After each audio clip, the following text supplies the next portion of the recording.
Bupati Aceh Barat Hajrom MS yang diwakili Sekda Aceh Barat Dr. Andes Adonis MSI menghadiri pembukaan rapat paripurna 4 masa sidang 2 DPRK Aceh Barat tahun 2020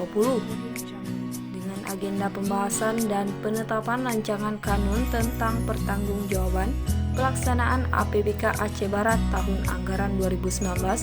di ruang sidang utama DPRK Aceh Barat Senin 20 Juli 2020. Rapat tersebut dihadiri unsur Forkopimda Kabupaten Aceh Barat, ketua, para wakil ketua, serta seluruh anggota DPRK Aceh Barat, para asisten dan staf ahli Bupati Aceh Barat, para kepala SKPK.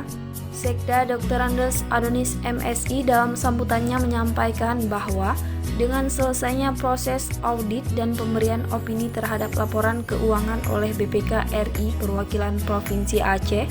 dengan hasil opini wajar tanpa pengecualian untuk ke-6 kali berturut-turut, maka rancangan kanun tentang pertanggungjawaban pelaksanaan APBK Aceh Barat tahun anggaran 2019 dapat diajukan ke DPRK Aceh Barat untuk dilakukan pembahasan. Pada kesempatan tersebut, Sekda Adonis juga mengucapkan terima kasih dan apresiasi kepada seluruh pihak termasuk di dalamnya anggota Dewan atas kebersamaannya selama ini, karena pemerintah Kabupaten Aceh Barat kembali memperoleh penghargaan opini wajar tanpa pengecualian atau WTP